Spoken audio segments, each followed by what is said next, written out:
Au Parlement européen, pendant 5 ans, j'ai été marqué par le regard que nos voisins, que nos amis européens portent sur notre pays. Il arrive que beaucoup croient que l'Europe entière nous en veut ou chercherait à nous nuire. Il arrive qu'on regarde parfois nos grands voisins comme nos principaux adversaires, comme presque un risque pour nous. Mais moi, ce dont je peux témoigner, c'est qu'aujourd'hui, la France est moins regardée en Europe avec une forme d'adversité qu'avec une étonnante compassion. Que beaucoup de mes collègues m'ont dit tout au long de ce mandat, mais qu'est-ce qui vous arrive ? Mais qu'est-ce qui est en train de se passer ? Que lorsque nous traversions cet étonnant débat sur la réforme des retraites où la France entière semblait s'embraser, alors que nos voisins allemands travaillent jusqu'à 67 ans, que l'Espagne réfléchit à passer à 69, même des collègues socialistes nous disaient « mais vous êtes devenus complètement fous ». Que pendant la crise des Gilets jaunes, quand l'Arc de Triomphe brûlait tous les 15 jours, toute l'Europe nous regardait avec stupéfaction en se demandant « mais qu'est-ce qu'il arrive à la France ?» Et qu'en ce moment, aujourd'hui, lorsque nous voyons arriver le spectacle désolant de ce qu'est devenu la vie parlementaire à l'Assemblée nationale, lorsque nous voyons que des députés brandissent dans l'hémicycle un autre drapeau que le drapeau français, comme si aujourd'hui une partie de nos élus assumait de défendre d'autres couleurs que les couleurs nationales, nous pouvons nous demander qu'est-ce qu'il arrive à la France. Et nous le voyons sur le terrain tous les jours, cher Geoffroy, tous les jours dans nos communes, lorsque, jusqu'aux émeutes de l'an dernier, nous avons vu surgir de manière visible ces forces discrètes et patientes qui minent aujourd'hui la cohésion nationale. Lorsque nous avons vu la violence frapper le territoire de notre pays et l'État presque perdre le contrôle, lorsque nous voyons ces violences se répéter à l'autre bout du monde, mais en fait c'est la même France et ce sont les mêmes problèmes en Nouvelle-Calédonie, nous sommes aujourd'hui devant un risque existentiel pour notre pays. Et dire cela, ce n'est pas être catastrophiste ou découragé, mais c'est s'obliger à l'acte de lucidité qui impose l'engagement. Parce que tu le disais, cher Christophe, nous ne voulons pas subir. Nous ne voulons plus subir. Et aujourd'hui, nous avons le sentiment d'être condamnés à tout subir. À subir l'inflation et l'explosion des prix, subir l'appauvrissement de nos pays, subir la fragilisation des services publics les plus essentiels, malgré le dévouement exceptionnel des soignants. J'étais ce matin en visite dans un hôpital. Malgré le dévouement des médecins, des infirmières, de tous ceux qui se battent pour notre hôpital public, nous voyons bien ici aussi à quel point le service public de la santé est si profondément fragilisé, à quel point la justice n'arrive plus à tenir des délais essentiels pourtant à la dignité des personnes, aussi bien victimes que coupables, à quel point les forces de police, de sécurité peinent à contenir les menaces qui touchent le territoire national, à quel point nos forces armées seraient bien en peine de tenir un conflit de haute intensité comme celui que subit l'Ukraine aujourd'hui, à quel point l'école, parce que c'est sans doute l'essentiel, à quel point l'école ne parvient plus aujourd'hui à transmettre les fondamentaux à la génération qui vient d'une culture et d'un héritage qui sont pourtant nécessaires à la vie, à la liberté, à l'humanité de notre pays pour demain. Tout cela aujourd'hui, alors que sans doute la France n'a jamais autant payé d'impôts, alors que jamais la dépense publique n'a été aussi importante, alors que jamais la dette n'a dérivé d'une manière aussi inquiétante, alors même que nous sommes arrivés dans cette situation où la dépense est partout et l'État omniprésent et l'Europe souvent trop présente, là où on ne l'attend pas, là où on n'a pas besoin d'elle, malgré tout cela, aucun service public essentiel, aucun des lieux où l'État est le plus attendu, aucun des services fondamentaux que la politique devrait rendre à une communauté civique n'est honoré aujourd'hui. C'est le moment dont nous héritons. Et je ne dis pas cela, encore une fois, pour nous décourager tous, mais au contraire, pour nous faire sentir l'ampleur de notre responsabilité. La France et l'Europe sont à la croisée des chemins. La France et l'Europe sont devant le rendez-vous de leur histoire. Et notre devoir aujourd'hui, c'est de faire en sorte de sortir de cette impuissance, de cesser de subir et de retrouver les moyens de maîtriser notre destin. Et notre conviction profonde, ma conviction profonde, c'est que c'est possible, c'est que nous en sommes capables et que ça peut arriver demain, que ça peut se produire demain, que nous pouvons retrouver les leviers pour agir, que nous avons l'énergie qu'il faut, que nous avons toutes les réserves d'enthousiasme, de talent, de compétences pour faire que la France rayonne et que l'Europe puisse de nouveau être l'histoire de cette civilisation qui a ébloui le monde. Tout cela est évidemment possible. Chers amis, la très mauvaise nouvelle que nous partageons tous ce soir est en même temps une très bonne nouvelle, paradoxalement. Tous nos problèmes sont dans nos mains. Et je le vois dans cette campagne, comme je l'ai vécu pendant 5 ans au Parlement européen. Quand j'ai été élu il y a 5 ans, j'avais été très marqué d'entendre partout dans le pays des gens qui me disaient « À quoi ça ressemble un député européen ?» On en voit un, généralement, si on a de la chance, tous les 5 ans, et ensuite ça disparaît et on ne sait plus trop ce qu'il fait. Alors je m'étais dit, voilà, je veux vivre ce mandat au Parlement européen comme un mandat d'élu local, comme j'avais été modestement adjoint au maire parmi d'autres élus locaux dans ma commune. Je veux rester sur le terrain. Et une fois par semaine, j'ai été partout en France, une fois par semaine, dans tout le territoire de la métropole et dans nos outre-mer, une fois par semaine, dans les cours de ferme, dans les usines, chez les artisans, des commerçants, à la rencontre des maires, des élus locaux qui font vivre notre pays. Une fois par semaine pour apprendre ce que vit la France. Et j'ai toujours et partout entendu la même chose. Tenez par exemple ce matin. Ce matin, j'étais à l'Institut Gustave-Roussy, un lieu où j'ai par ailleurs de grands souvenirs, mais qui est une pépite exceptionnelle que notre pays sait produire. Un lieu où on traite des cancers, mais où on cherche contre le cancer, comme sans doute nulle part ailleurs dans le monde.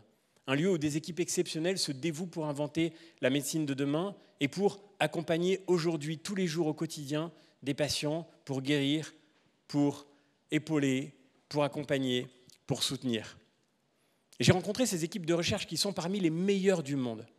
Et elles m'ont dit, on a tellement de potentiel. On accueille les meilleurs ingénieurs, les meilleurs médecins, les meilleurs chercheurs. On est prêt à trouver les solutions de l'avenir. Mais qu'est-ce qui nous en empêche?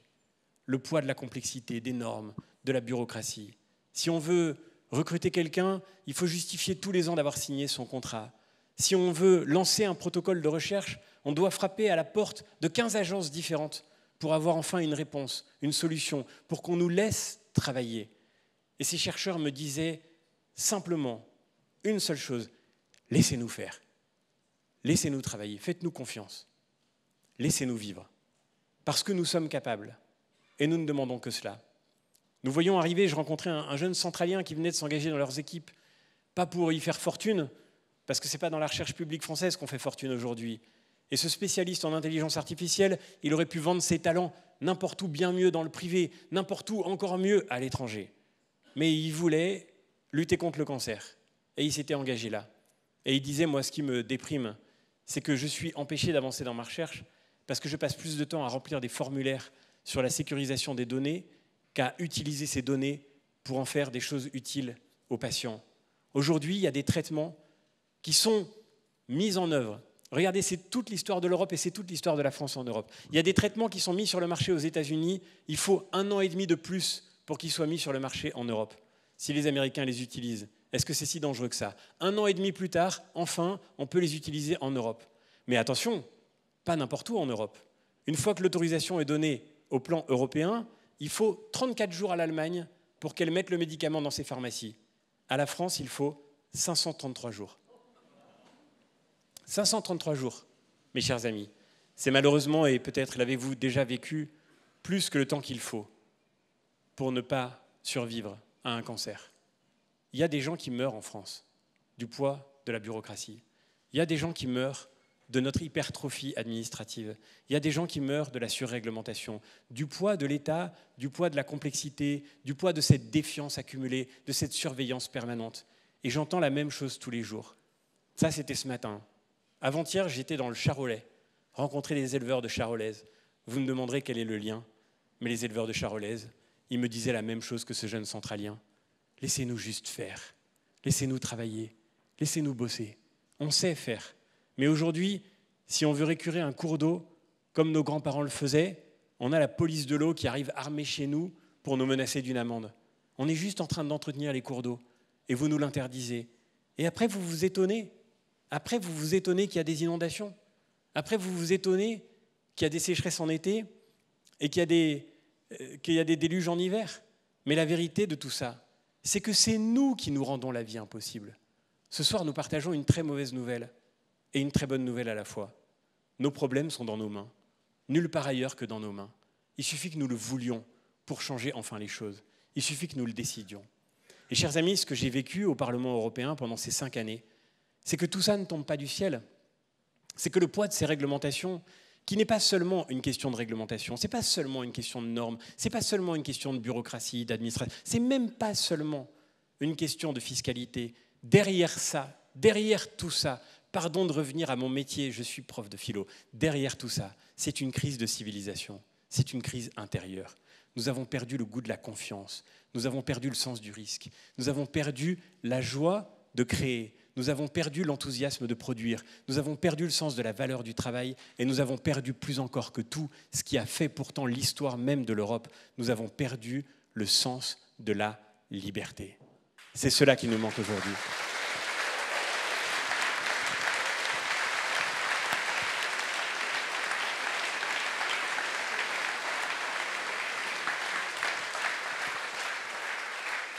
Et c'est ce qui fait qu'aujourd'hui, tous ceux qui servent la vie, tous ceux qui nourrissent la vie, les agriculteurs, tous ceux qui éduquent la vie, les professeurs, tous ceux qui protègent la vie, nos policiers, nos gendarmes, nos militaires, c'est ce qui fait que tous ceux qui sont là pour que la vie soit possible voient leur vie à eux devenir impossible. C'est ce qui fait que tous les jours, dans les entreprises, les gens ont le sentiment d'avoir l'initiative empêchée, la capacité de création, d'innovation, d'invention, toujours arrêtée, toujours bloquée, toujours paralysée. Pourquoi ? Par le poids de cette défiance, parce que tout est devenu procédure et processus, parce que tout est devenu complexité, contrôle, parce que tout est devenu reporting, dossier, parce qu'en fait, nous ne savons plus nous faire confiance à nous-mêmes. Et c'est la vie, à la fin, qui s'en trouve paralysée. Chers amis, le sujet de cette élection européenne, il est là. Tout ça ne tombe pas du ciel. Nos problèmes sont dans nos mains. Tout ça vient de décisions politiques. Tout cela vient de choix politiques. Et en réalité, tout cela vient de ce que nous n'avons pas eu les leviers pour agir au Parlement européen au cours de ces dernières années, quand il s'agissait de crier partout dans l'hémicycle et de répéter à temps et à contre-temps le danger qui pesait sur nos libertés. Je l'ai répété lorsqu'il a fallu combattre le projet de décroissance agricole qui était porté par une majorité au Parlement européen. Une majorité qui se construisait autour de la gauche avec l'extrême gauche, les Verts et leurs alliés, les députés macronistes. Parce que oui, au Parlement européen, les députés macronistes ont été avant tout les supplétifs de la gauche. D'ailleurs, Mme Hayet le reconnaît dans un rare accès de sincérité. Au tout début de cette campagne, elle dit « Je ne comprends pas pourquoi Raphaël Glucksmann n'est pas avec nous. Au Parlement européen, nous votons 90% comme les socialistes. » Eh bien, au moins, c'était dit. Le « en même temps » macroniste, c'est parler comme la droite à Paris et voter comme la gauche à Bruxelles et à Strasbourg.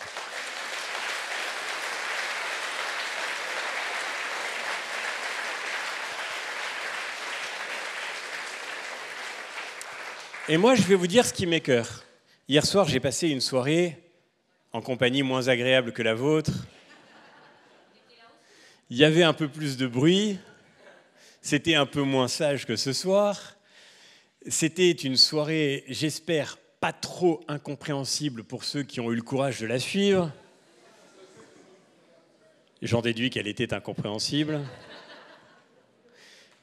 Je crois que si j'avais pu, j'aurais éteint la télé. Mais le problème, c'est que j'étais dans la télé. Donc, du coup, j'ai pas pu. C'était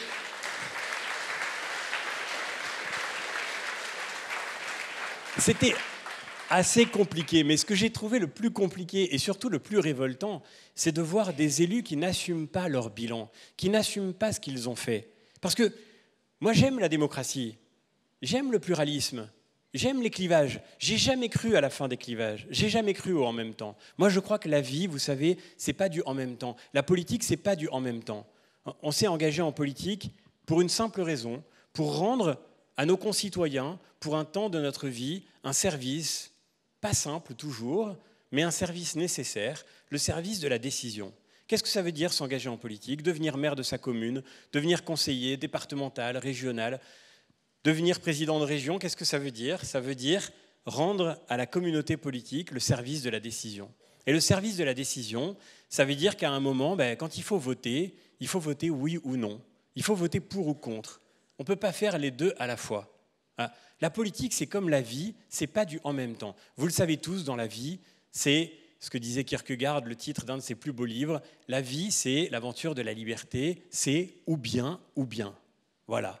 Si on décide de faire une crèche, on ne pourra pas refaire une route. Et si on veut faire un gymnase, il va falloir peut-être décaler les travaux de la maison de quartier. C'est comme ça suppose des arbitrages. Votre budget, il est limité, donc c'est ou bien, et choisir, c'est renoncer. Et c'est pour ça que c'est difficile. Moi, j'ai aucun problème avec le fait que les gens ne soient pas d'accord avec moi. Parce que la liberté, c'est la démocratie. Et que la démocratie, ça suppose qu'on n'ait pas tous la même idée sur la manière dont il faut répondre aux grands problèmes du pays. Le vrai grand problème, en revanche, c'est quand les gens n'assument pas leur choix, quand ils n'assument pas leur ligne, quand ils ne tiennent pas leurs idées. Et hier, ce qui m'a frappé le plus, c'est de voir soudain, puisqu'on parlait d'agriculture, fleurir partout ces déclarations d'amour magnifiques à l'endroit du monde agricole. Comme on les aime, les agriculteurs. D'un seul coup, ils n'ont jamais eu autant d'amis. Je peux vous dire que l'ambiance, n'était pas la même au Parlement européen il y a quelques années, et même encore il y a quelques mois. Quand nous avons lutté contre le projet de décroissance agricole porté par la Commission européenne, qui devait faire baisser de 15% la production alimentaire dans nos pays, qui devait faire augmenter le prix pour les consommateurs en faisant baisser le revenu des agriculteurs, augmenter nos importations en faisant baisser nos exportations, nous avons condamné ce projet. Nous aurons été les premiers à alerter sur ses conséquences. Mais loin de nous écouter, nous avons vu une majorité aveuglément voter pour le soutenir et même pour l'aggraver, cette majorité que j'évoquais à l'instant, la gauche, les Verts, l'extrême gauche et les élus macronistes. Quand nous avons défendu le nucléaire, quand nous nous sommes battus pour que le nucléaire soit enfin inclus dans les politiques européennes, dont il était systématiquement exclu par pure idéologie, nous avons eu contre nous la gauche, les Verts, l'extrême gauche et les élus macronistes, qui ont voté contre le nucléaire à toutes les occasions possibles. C'est moi et personne d'autre qui a déposé un premier amendement pour inclure le nucléaire dans le financement du plan REPowerEU. 210 milliards d'euros. Même pour le contribuable français, c'était quand même intéressant pour nos centrales, parce qu'il va falloir travailler sur nos centrales pour pouvoir les prolonger et en construire de nouvelles. 210 milliards d'euros. Les députés macronistes ont tous voté contre cet amendement. Et aujourd'hui, vous entendez Madame Hayé sur les plateaux de télévision, quand on l'autorise à parler, vous entendez Madame Hayé sur les plateaux de télévision qui dit « Je défends le nucléaire avec fierté ». Moi, je dis que c'est une immense supercherie. Je crois que c'est important que chacun assume sa ligne, parce que c'est le devoir fondamental que l'on doit aux électeurs. Pour ma part, vous me connaissez bien, vous savez que ce que je dis aujourd'hui, je le disais hier, je le dirai demain, je n'ai pas changé, je crois à la constance, je crois à la clarté, je crois à la cohérence, je crois à la sincérité, et je crois que c'est par là que la politique retrouvera demain la confiance de tous les Français.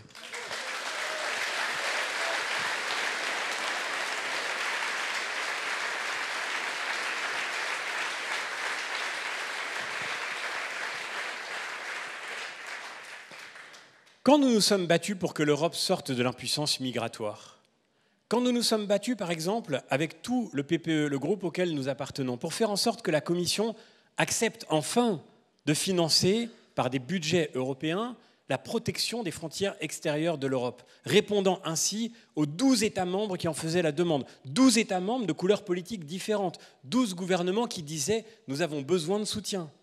Parce que oui, nous croyons à l'Europe et nous croyons qu'il faut, cher François, coopérer ensemble en Europe pour faire que nous puissions résister aux pressions qui sont exercées sur nous par des puissances autoritaires qui utilisent aujourd'hui même la question migratoire pour exercer leur chantage sur nos pays, sur notre Europe. Quand ces gouvernements disaient « ne nous laissez pas tout seuls en face de Poutine, de Loukachenko, qui veulent envoyer des migrants par milliers sur les frontières de nos pays pour déstabiliser nos États, face à Erdogan qui cherche à envahir la Grèce et la Bulgarie avec cette arme migratoire », eh bien, nous avons trouvé face à nous, pour refuser cette mesure pourtant absolument nécessaire, nous avons trouvé face à nous, évidemment, la même étrange coalition, la gauche, les Verts, l'extrême gauche et les élus macronistes. Parce que les élus macronistes ont pris la tête de ce combat contre notre projet. Nous étions, disait-il, d'horribles représentants du Trumpisme à l'européenne. Quoi donc? Nous voulions faire des murs. Nous étions, disait Valérie Hayé elle-même, devenus ignobles. Ce que Valérie Hayé ne savait pas, c'est qu'en Finlande, c'est un ministre écologiste qui a fait construire un mur de centaines de kilomètres de long pour protéger la frontière de la Finlande avec la Russie. Ce que Valérie Hayé ne savait pas, c'est que des gouvernements socialistes et même des gouvernements libéraux de sa propre formation politique militaient pour la même chose. Parce que oui, nous avons besoin de retrouver la maîtrise de nos frontières et que c'est la condition pour que nos États puissent garder leur souveraineté sur leur politique migratoire. Et oui, nous combattrons jusqu'au bout le projet absurde porté par Emmanuel Macron de relocaliser les migrants entrés illégalement sur le sol de nos pays. Parce que la répartition des migrants n'est pas un acte de solidarité, c'est juste un acte d'impuissance. C'est une manière de dire que nous ne retrouverons pas la maîtrise de notre destin.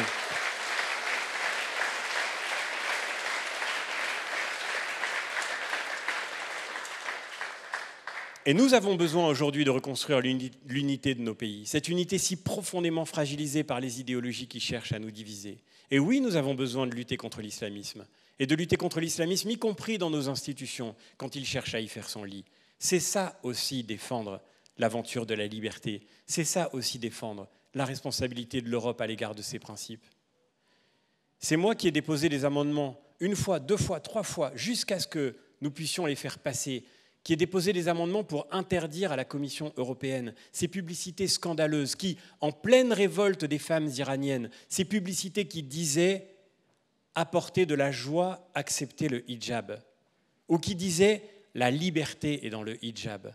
Parce que oui, je crois que le rôle d'une Commission européenne n'est en aucun cas de dire que la liberté est dans le hijab, que le rôle de la Commission européenne, c'est de dire que nous devons défendre ensemble la liberté des femmes de s'habiller comme elles le veulent, et que quand la petite Samara en France, comme tant d'autres collégiennes et lycéennes de notre pays, sont menacées, intimidées, attaquées, agressées, parfois même violentées, parce qu'elles osent s'habiller à l'européenne, le rôle d'une Commission européenne doit être d'être de leur côté à elles, pas du côté des islamistes qui veulent imposer leurs lois.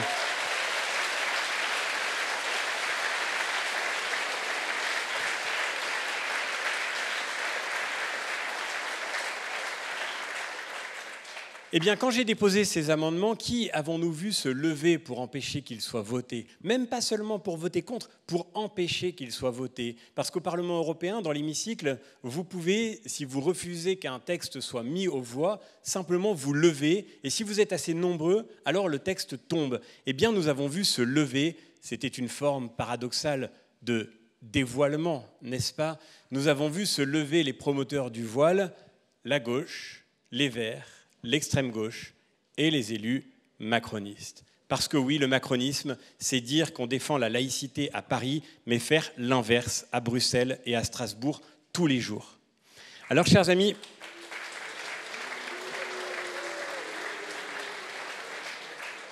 je me permets de vous dire tout ça parce que je crois que c'est important que le choix se fasse dans la clarté. Mon but n'est pas ici d'attaquer qui que ce soit, mon but c'est simplement que chacun assume son propre bilan.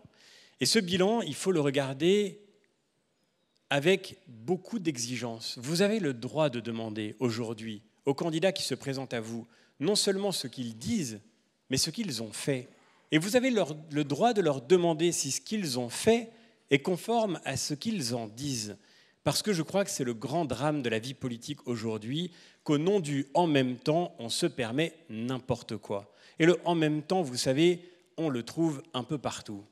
Il y a une formation politique qui a gagné ces batailles en nous promettant en même temps de droite et de gauche, et c'était la fin des clivages. Il y a une autre formation politique aujourd'hui qui est en tête dans les sondages et qui, elle, dit ni droite ni gauche. Ça m'inspire plutôt la méfiance, parce que j'aime les gens qui sont clairs. Et surtout, le plus important, quand je regarde cette formation, quand je regarde le Rassemblement national, le plus important, c'est de regarder ce qu'ils ont fait pendant 5 ans au Parlement européen. Quand nous déposions des amendements pour défendre le nucléaire, quand nous nous battions pour protéger l'agriculture de cet agenda de décroissance, quand nous étions tous les jours sur le pont pour faire avancer l'industrie, quand nous avons réussi à faire en sorte d'interdire à la Commission de dire la joie est dans le hijab, et même, mes chers amis, quand il s'agissait de défendre nos frontières, où était le Rassemblement national? Le grand drame de la France, en fait, c'est que les deux formations politiques qui ont gagné la dernière élection européenne, le Rassemblement national et les macronistes, ont fragilisé le pays pendant 5 ans dans les débats européens. Les macronistes en faisant la politique de la gauche et le Rassemblement national en faisant la politique de la chaise vide. Parce que le Rassemblement national n'a rien fait. Et je l'entends aujourd'hui faire rêver les Français en disant « vivement le 9 juin ». Mais il faut quand même du culot pour dire « vivement le 9 juin » quand on a gagné il y a 5 ans. Quand j'entends « vivement le 9 juin », je me demande toujours pourquoi est-ce qu'ils n'ont pas commencé avant ? Parce qu'il y a 5 ans, les Français leur ont fait confiance. Il y a 10 ans déjà, les Français leur ont fait confiance. Ça fait 10 ans que les Français confient au Rassemblement national le plus grand nombre de députés au Parlement européen. Ils étaient 3 fois plus nombreux que nous pendant le cours de ce mandat. Si les Français nous avaient donné 23 députés, chers amis, pendant ces 5 dernières années, on aurait déplacé des montagnes. Le Rassemblement national, lui, n'a pas fait bouger une virgule dans un seul texte européen. Il y a 5 ans, ils nous disaient qu'ils voulaient sortir de l'Europe, sortir de l'euro, sortir de l'OTAN. Ils ont été pour la PAC, puis contre, puis pour à nouveau. Ils ont été contre le nucléaire, ne l'oublions pas. Maintenant, ils sont pour. Ça nous rappelle quelqu'un d'autre. Ils ont été contre Frontex, qu'ils ont attaqué avec virulence pendant 5 ans, dénonçant cette agence de nounous pour migrants qui était dirigée par un certain Fabrice Leggeri, auquel ils refusaient toutes les augmentations de budget que le directeur de Frontex leur demandait, et maintenant, ils recrutent le directeur de Frontex pour être numéro 3 de leur liste. Moi, je suis désolé, la droite n'a peut-être pas toujours tout bien fait, elle n'a peut-être pas toujours été parfaitement cohérente, elle n'a peut-être pas toujours été complètement à la hauteur de sa responsabilité, mais je ne me laisserai pas donner des leçons de morale, des leçons de droiture par des gens qui ont tout renié. Je ne me laisserai pas donner des leçons d'engagement par des gens qui n'ont rien fait. Et je ne laisserai pas ces gens-là faire croire qu'ils incarnent une espérance alors qu'ils avaient l'occasion d'agir depuis 5 ans, depuis 10 ans, et que pendant ces 10 années, la France les aura trouvés aux abonnés absents quand il s'agissait de faire entendre leur voix au Parlement européen. Nous voyons...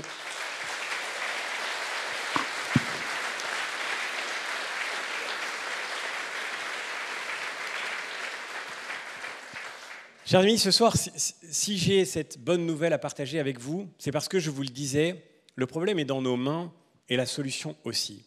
Et la solution n'est nulle part ailleurs que dans nos mains, nulle part ailleurs que chez nous. Vous êtes là parce que vous n'avez pas renoncé à défendre vos idées. Vous n'avez pas abandonné vos convictions. On vous a dit que c'était perdu, que c'était fichu, que c'était fini. On vous a dit que la droite française, ça n'existait plus. On vous a expliqué que le vrai clivage aujourd'hui, c'était les populistes contre les progressistes. Ça fait longtemps qu'on vous fait le coup. On vous a dit que le vrai débat maintenant, c'était M. Macron contre Mme Le Pen et leurs avatars 2.0, M. Attal contre M. Bardella. Même le service public vous l'a dit, c'est dire. Maintenant, vous êtes bien au courant. Et pourtant, vous êtes encore là.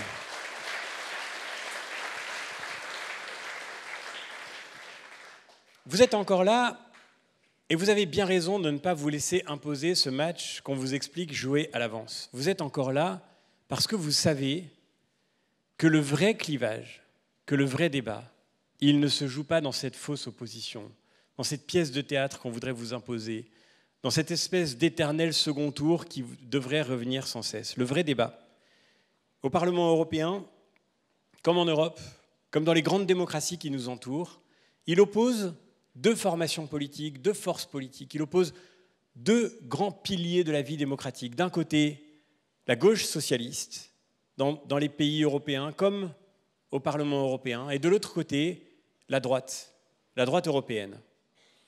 Chers amis, vous êtes là ce soir parce que vous n'avez pas renoncé, et vous avez bien raison. Parce que j'ai une très bonne nouvelle à partager avec vous. Les sondeurs ne le savent pas encore, les journalistes ne sont pas au courant, mais vous avez déjà gagné cette élection européenne. C'est vous qui avez gagné. Et attendez, là vous vous dites, il est sympa, on applaudit, propos d'estrade pour motiver les troupes, on va gagner, on va faire la surprise. Pas du tout, je ne vous dis pas ça du tout pour ça. La vérité du débat européen, c'est que dans 10 jours, d'après toutes les enquêtes d'opinion dans toute l'Europe aujourd'hui, dans 10 jours, le grand vainqueur de cette élection sera la formation politique à laquelle nous appartenons. C'est la droite européenne qui relève la tête partout en Europe. Dans 10 jours,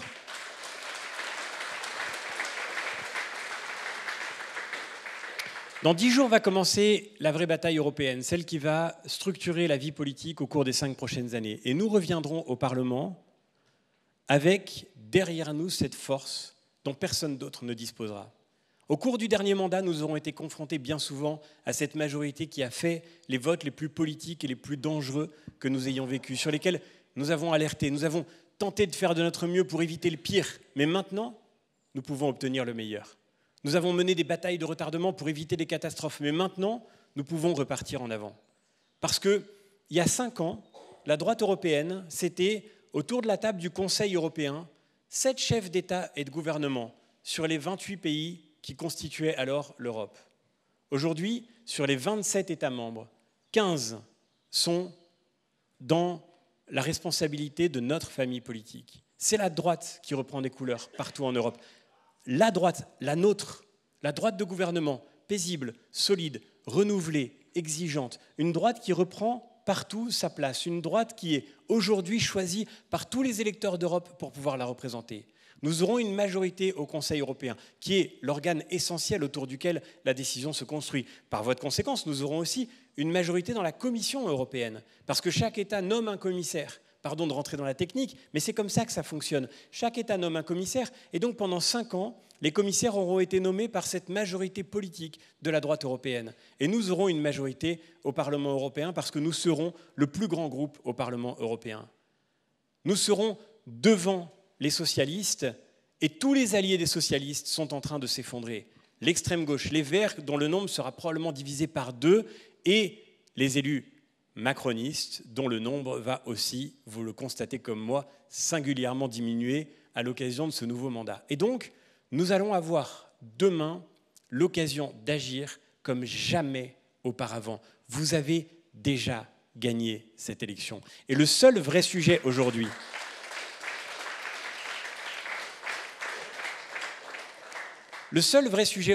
c'est que nous soyons le plus nombreux possible au sein de cette famille politique pour y faire entendre demain la voix de la France et des Français. Parce que oui, l'Europe, évidemment, c'est un magnifique projet de coopération. Oui, l'Europe, c'est la paix dont nous héritons. Oui, l'Europe, c'est le miracle qui a fait des ennemis de toujours des amis. Et ici, tout près de Versailles, nous sommes bien placés pour le dire, parce que cette ville, ce département, auront vécu tous les soubresauts des conflits européens et des conflits les plus récents. Nous savons ce que vaut cette paix gagnée par nos aînés qui ont eu le courage du pardon après avoir eu celui de défendre au prix de leur vie la liberté de nos pays. Et nous tenons à cet héritage.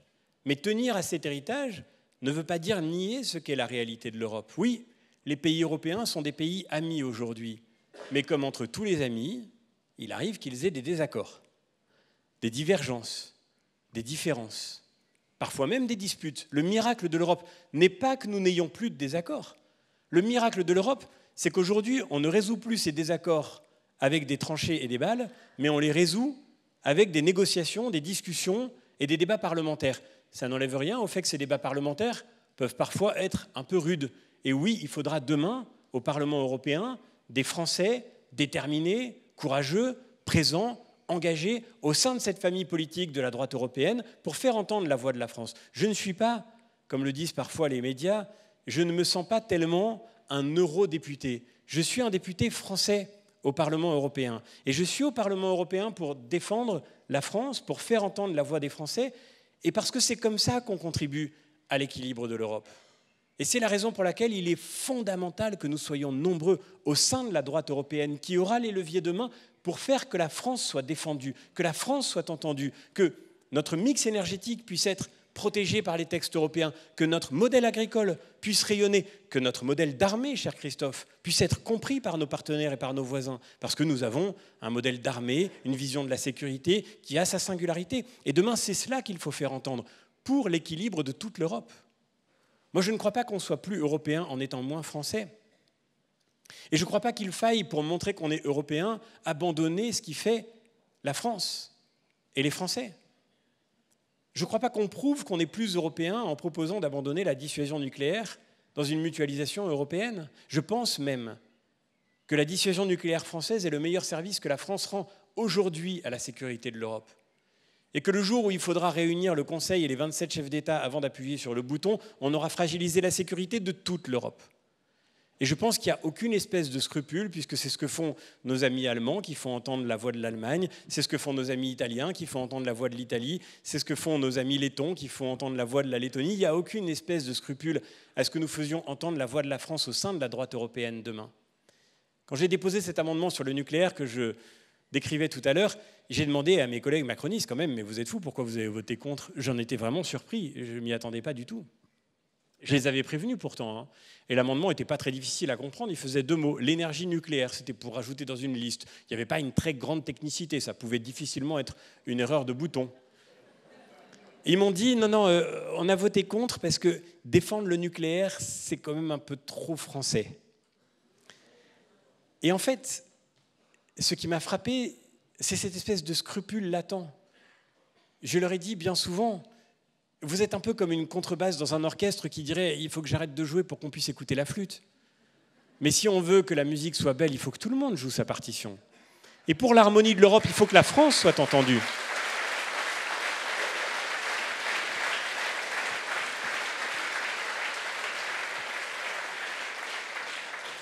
Donc oui, il faut que la France et les Français soient défendus demain par des élus qui travaillent.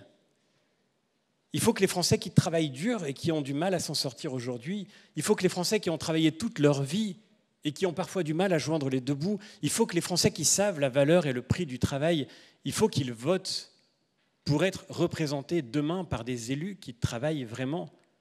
Et moi, je ne me résigne pas à ce que cette France qui travaille dur confie aujourd'hui ses colères à des élus qui ne travaillent pas. Et c'est notre défi demain, être présent au Parlement européen matin, midi et soir, comme je l'ai fait pendant 5 ans, avec mes colistiers sur la brèche, tous les jours, nuit et jour, souvent, matin, midi et soir, pour faire entendre la voix des Français, pour faire entendre votre voix, pour dire quand ça ne va pas du tout, pour fixer des lignes rouges, pour encourager ce qui va bien, pour pousser dans le bon sens, pour proposer des solutions, pour inventer des alternatives lorsque le débat est bloqué. C'est ça le travail qu'on doit faire tous les jours au Parlement européen si on veut que les choses avancent dans la bonne direction. Ça ne se fera pas sans effort. Tous les élus qui sont ici, tous les chefs d'entreprise, tous les salariés, tous les artisans, les commerçants, tous ceux qui travaillent savent que vous n'avez jamais de résultat sans persévérance et sans cet effort patient. Eh bien, c'est la même chose, la politique. Un effort tenace et patient pour tarauder des planches de bois dur, disait Max Weber. Voilà ce que c'est que la politique. Et moi, je crois qu'aujourd'hui, notre devoir à nous, c'est de nous battre pendant 10 jours pour faire en sorte que la France soit défendue demain par des élus qui travaillent et qui se donnent de la peine et qui feront entendre sa voix et qui gagneront des batailles et qui feront en sorte que les choses avancent. Vous avez peut-être entendu, comme moi, M. Bardella parler avec M. Attal, parce que pour des raisons professionnelles, j'étais obligé de regarder le débat.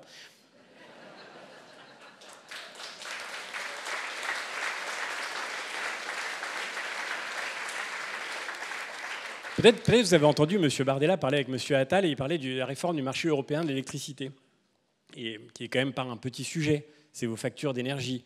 Moi, j'y ai passé 2 ans, parce que j'étais dans la commission qui s'occupe des questions d'industrie et d'énergie. 2 ans sur ce sujet. 2 ans pour sortir de ce mécanisme absurde qui fait que le prix du gaz définissait le prix de l'électricité. 2 ans pour sortir de ce cauchemar dans lequel ont été plongés tellement de ménages français, et pas seulement de ménages, mais tant d'artisans, de commerçants, d'industriels, des boulangers qui mettaient la clé sous la porte, c'est pas rien comme sujet quand même. Et M. Attal disait à M. Bardella, mais la réforme qui a été faite, elle va déjà dans ce sens, elle a déjà tel aspect, elle présente déjà tel critère. Et M. Bardella a répondu cette chose incroyable, il a dit, je ne connais pas la réforme, je n'ai pas eu besoin de la lire. C'est quand même extraordinaire, mais c'est la vérité. Est-ce que vous croyez qu'on peut admettre ça ? Est-ce qu'on peut accepter que demain la France soit représentée par 23 élus qui admettent qu'ils ne lisent même pas les textes sur lesquels ils ont voté ? Voilà le sujet aujourd'hui. Moi, je ne me résigne pas à ce que la politique soit un spectacle. La politique, ce n'est pas que de la com. La politique, ce n'est pas faire des selfies, des slogans, des propos d'estrade. La politique, ce n'est pas se faire plaisir. La politique, c'est faire. Et bien faire.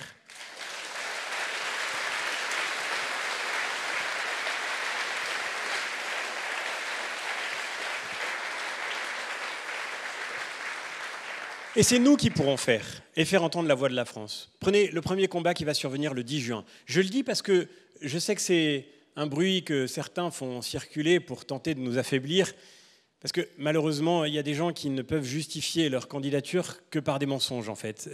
L'un de ces mensonges serait que voter pour nous, ce serait voter pour Madame von der Leyen. Alors, je partage avec vous l'expérience qui va commencer le 10 juin. Madame von der Leyen n'était pas notre candidate en 2019. C'est Emmanuel Macron qui l'a imposée là. Et nous n'avons pas d'inimitié personnelle, mais quand nous regardons le bilan, nous voyons que nous avons été, pendant tout le mandat, essentiellement des opposants à la politique qu'elle menait, la politique d'Emmanuel Macron et la politique de la gauche. Nous avons été des opposants à tous les textes dont je vous parlais, de la décroissance agricole, l'exclusion du nucléaire, la fragilité des frontières. Tout cela, nous l'avons combattu. Aujourd'hui, nous disons que nous n'avons pas soutenu Mme von der Leyen en 2019 et que nous ne la soutiendrons pas non plus en 2024. J'ai été le premier à le lui dire, les yeux dans les yeux, parce que je crois qu'il faut être loyal. Je le lui ai dit en face, comme je vous vois maintenant, dans une réunion de notre groupe.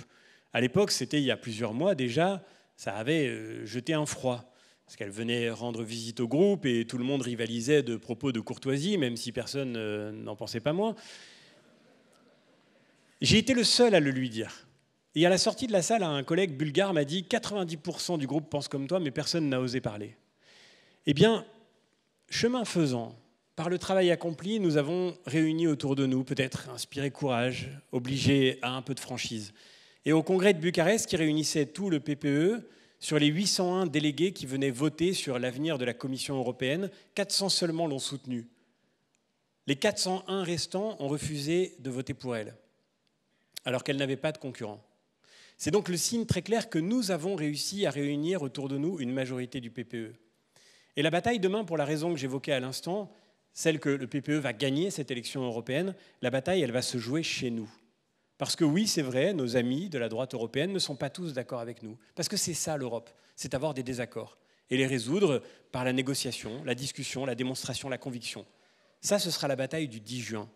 Le 10 juin, je retournerai à Bruxelles et à Strasbourg avec mes colistiers pour faire entendre votre voix et pour dire que nous avons besoin que l'Europe change de cap, que nous avons besoin d'un nouveau cap en Europe, que nous avons besoin d'une alternance en Europe et que ça passe non seulement par le fait de changer de projet, mais ça passe aussi par le fait de changer les personnes qui portent ces projets et que nous avons besoin d'un nouveau président de la Commission européenne. Ça se jouera le 10 juin. C'est nous qui pouvons faire cela.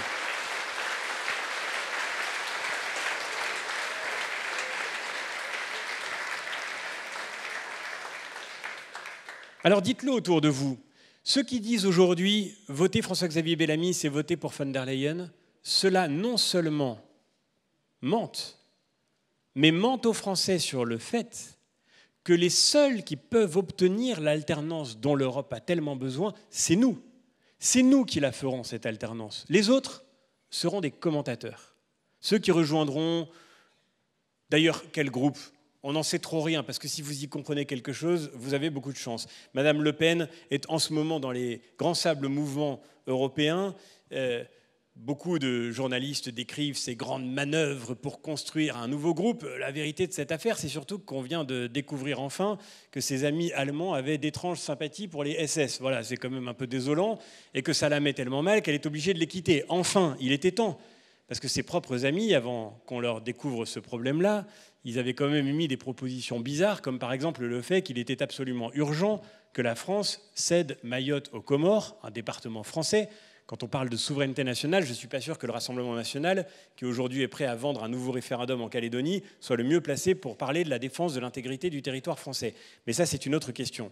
Bref, demain, tous ces groupes-là, le groupe ID, le groupe ECR, si tant est qu'ils existent encore, regarderont le débat qui va se jouer au PPE. C'est nous qui serons là où il faut être pour agir, là où il faut être pour changer les choses, pour imposer cette alternance d'abord, et pour changer ensuite complètement le projet qui sera porté pendant 5 ans au Parlement européen, pour faire en sorte que nous puissions reconstruire les frontières. C'est nous qui pourrons cela, pour faire en sorte de reconstruire notre industrie. C'est nous qui y parviendrons, pour sortir de la concurrence déloyale imposée à nos producteurs. C'est nous qui aurons les leviers pour cela. Personne d'autre ne pourra faire la différence, sinon votre formation politique, notre formation politique. C'est la droite européenne et c'est la droite française en Europe qui peut porter la voix de la France et qui peut être le seul vote utile pour faire entendre sa voix.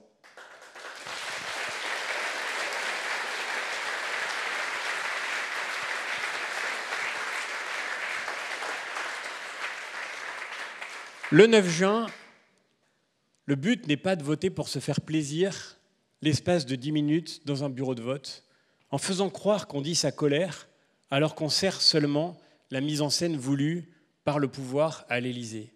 Le 9 juin, le but, c'est de faire en sorte que le vote que vous apporterez dans cette urne soit l'occasion de faire entendre la voix de la France pendant 5 ans au Parlement européen. Le 9 juin, ce qui se joue, c'est la croisée des chemins de l'Europe. Et chers amis, je termine par là. Nous ne sommes pas ici venus défendre un parti politique. Les partis n'ont pas d'importance. Je ne suis pas rentré en politique pour défendre un parti politique. Je suis rentré en politique pour sortir mon pays de l'ornière, pour sortir la France de la crise où nous la voyons s'enliser, pour sortir l'Europe de ce décrochage qui nous inquiète tellement. Et c'est ce qui se joue aujourd'hui. Le défi qui est devant nous, c'est de faire en sorte que cette élection serve à ce à quoi elle doit servir. Tu le disais, cher Christophe, le sens de cette élection n'est pas de faire un sondage en temps réel. Le but de cette élection n'est pas de savoir s'il faudra dissoudre l'Assemblée nationale. Le but de cette élection n'est pas de savoir si on aime ou pas la politique d'Emmanuel Macron. Si vous n'aimez pas la politique d'Emmanuel Macron, les seuls qui peuvent l'empêcher de poursuivre la dérive qu'il poursuit au Parlement européen, encore une fois, c'est simplement nous. Le sens de cette élection, c'est de déterminer le chemin que prendra l'Europe dans les années qui viendront. Il y a 2 grandes formations politiques qui partagent le clivage démocratique dans les pays européens. D'un côté, la gauche. Le tropisme de la gauche, et moi je respecte la gauche qui s'assume, parce que c'est la démocratie. Le tropisme de la gauche, son tour d'esprit, son tempérament, c'est de vouloir tout transformer, de vouloir tout changer. C'est la passion de la révolution qui exprime le mieux ce qu'est, au fond, la gauche dans son mouvement et dans sa passion du mouvement. Nous sommes de droite sans doute. Je ne crois pas que vous soyez très nombreux à être de gauche ce soir. Nous sommes simplement de droite parce que notre première vocation, notre première aspiration n'est pas d'abord de bouleverser ce monde, n'est pas d'abord de le transformer, mais de transmettre ce qui, en lui, s'y trouve de plus nécessaire à la vie, ce que nous recevons de meilleur, de plus grand et de plus beau. Nous voulons transmettre. Et nous nous sommes engagés pour cela. Oh, bien sûr, c'est plus modeste. La droite, c'est une humilité, c'est une inquiétude. C'est une inquiétude devant le fait que les biens que nous avons dans nos mains sont aujourd'hui menacés. Mais cette inquiétude, c'est d'abord l'expression d'un émerveillement. C'est d'abord l'expression de notre reconnaissance à l'égard de cet héritage, de notre immense gratitude. Nous avons reçu la France et nous avons reçu l'Europe. Nous avons reçu cette culture et nous avons reçu cette civilisation. Et voilà ce que nous voulons transmettre. Non pas pour conserver, non pas pour mettre dans du formol, enfermer dans des boîtes, mais parce que nous savons que dans cette transmission se trouve la possibilité de sauver ce que la France et l'Europe ont encore à dire d'essentiel au monde de demain. Une certaine idée de l'homme, une certaine idée de la personne, que nous voyons défier aussi bien par une forme d'individualisme matérialiste outre-Atlantique que par la montée des puissances autoritaires qui, comme la Chine, semblent n'avoir que mépris pour la personne. Nous savons que dans le monde de demain, dans la science de demain, dans les recherches qui se dessinent autour du transhumanisme, dans la question de ce rapport au vivant qui se joue aussi aujourd'hui, dans les débats qui s'engagent sur la question de la fin de vie, nous savons que se joue une certaine idée de l'homme, une certaine idée de la personne humaine, une certaine idée de la dignité humaine. C'est nous et personne d'autre, chers amis. Et j'espère que vous partagez avec moi la fierté que j'ai eue de ce combat mené avec patience pendant 3 ans. C'est nous qui avons fait reconnaître la gestation pour autrui comme une atteinte à la dignité humaine, comme un cas de traite d'êtres humains.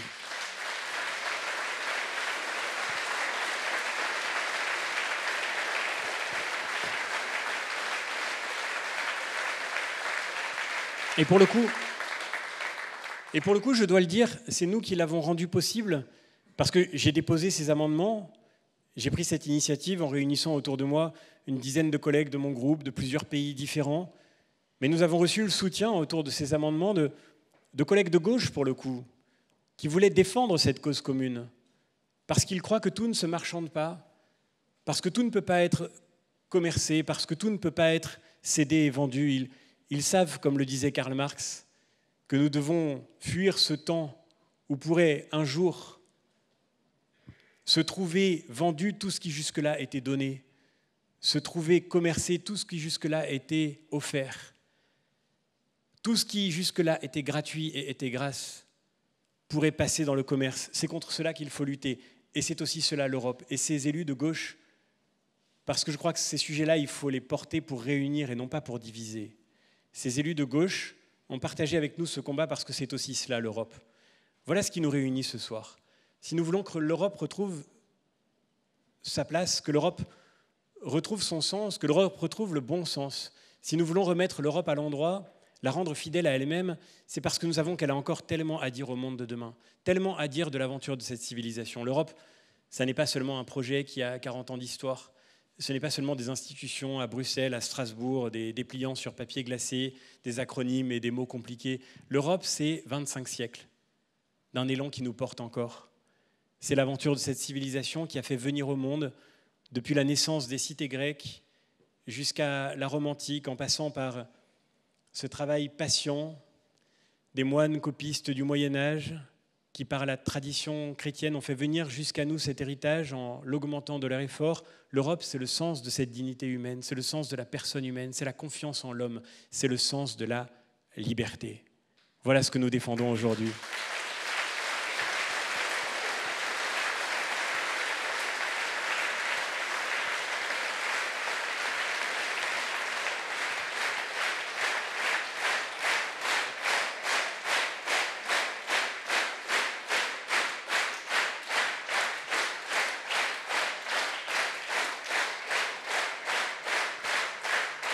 Chers amis, ça j'en suis sûr, c'est pour me dire qu'il est temps de terminer. J'ai été beaucoup trop long, mais je me rattrape au Parlement européen. On a le droit de parler pendant 1 minute 30 seulement. Au moins dans ce moment de campagne, j'aurais eu un peu plus de temps pour essayer de dire les intuitions que je porte au cœur et que j'espère porter avec vous. J'espère avoir pu les porter avec vous pendant ces 5 dernières années. J'espère, à la vérité, il n'y aurait rien de plus beau pour moi que de savoir que vous avez pu vous dire un jour, parfois, en regardant ce que j'avais dit dans l'hémicycle du Parlement, que vous avez pu vous dire un jour que j'avais dit ce que vous auriez voulu entendre, ce que vous auriez voulu dire vous-même. Si c'est le cas, ne serait-ce qu'une seule fois, je suis suffisamment payé du travail que j'ai fait et je voudrais vous dire ce soir de tout cœur mon immense reconnaissance pour tout le chemin parcouru ensemble, pas seulement depuis 5 ans, mais pour beaucoup d'entre vous ici, depuis des années maintenant. Depuis les combats politiques que nous avons partagés ici dans les Yvelines, à Versailles, depuis de très nombreuses années. J'espère avoir été à la hauteur de votre confiance et je donnerai tout pour l'être encore. J'espère pouvoir être dans les 5 prochaines années encore, autant que je le pourrai, humblement, votre voix au Parlement européen. Mais aujourd'hui, dans les 10 jours qui viennent, j'ai besoin de votre voix. C'est vous qui pouvez faire la différence. Alors bien sûr, je ne vais pas vous mentir. Je vous ai dit franchement que vous aviez déjà gagné en Europe. En France, ce sera plus difficile d'arriver premier, parce qu'on ne va pas annuler d'un trait de plume des années de crise que traverse notre famille politique et avec elle, la démocratie française. Bien sûr, je sais que nous héritons du discrédit qui pèse sur notre parti. Bien sûr, je le sais, vous le voyez tous les jours, on ne va pas se mentir. Évidemment que tout n'a pas été bien fait. Évidemment que des choses ont été manquées. Mais moi, je ne me sens pas un devoir d'inventaire éternel. Et d'ailleurs, je ne me sens pas tellement bien placé du haut de mon engagement encore tout jeune et tout récent pour distribuer des mauvais points à ceux qui m'ont précédé. Ça ne m'intéresse pas, en fait. Ce qui compte pour moi maintenant, c'est d'écrire l'avenir. Et je sais que ceux qui parlent le plus d'union des droites sont ceux qui alimentent les divisions. Je sais que l'union de la droite, elle se fera chez nous. Je sais que l'union des Français, elle se fera chez nous. Je sais que l'union des Français, elle se fera autour d'une voix claire, constante, paisible, de la voix de ceux qui n'ont pas renié et qui n'ont pas dévié. J'ai besoin, pour y parvenir, j'ai besoin de votre voix. Pendant les 10 jours qui viennent, pas seulement le 9 juin, bien sûr, j'espère, dans une urne, pas seulement le 9 juin, tous les jours, j'ai besoin de votre parole. Je vais aller, moi, bien sûr, sur les plateaux, je vais aller dans les débats, je vais essayer, comme le disent les journalistes vexés de France Télévisions, de faire des happenings, n'est-ce pas? On va leur faire des happenings autant qu'il faudra.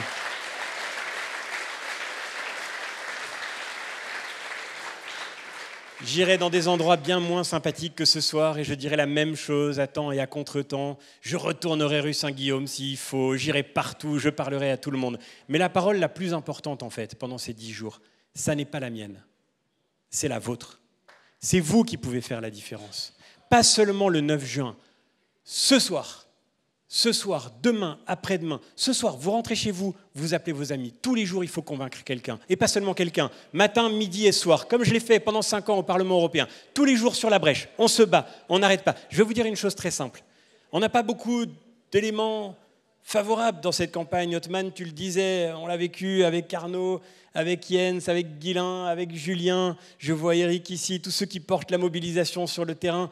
Évidemment qu'on est à contre-vent, à contre-courant, évidemment que la manœuvre n'est pas facile, mais il y a une chose qui nous aide dans cette campagne aujourd'hui, c'est qu'on n'a pas besoin d'arriver premier pour gagner. Vous le savez tous comme moi aujourd'hui. Selon qu'on va faire 2, 3, 4 points de plus que ce qui nous est promis aujourd'hui, ou 2, 3, 4 points de moins, tout peut changer pour la France et pour l'Europe. Tout peut changer. Eh bien, ce point, ce deuxième point, ce troisième point, c'est vous qui allez le chercher. C'est comme ça qu'on va faire la différence. Tous les jours, convaincre. Tous les jours, parler. Expliquez à vos amis. Parlez-leur. Convainquez-les. Détruisez les objections absurdes qui font qu'aujourd'hui, tellement d'entre eux se disent « Oh non, mais j'aime bien, mais quand même, je vais voter pour quelqu'un d'autre. » Et finalement, après tout, si on veut mettre une claque à Macron, expliquez-leur que ce n'est pas du tout le sujet. Et que le vrai changement aujourd'hui, que le vrai contre-pouvoir, il est dans vos mains, il est dans vos voix, il est dans le fait que nous nous réunissions aujourd'hui pour faire entendre la voix de la France demain au Parlement européen, là où tout se jouera, et pour faire que l'Europe revive et que la France revive avec elle. Merci encore.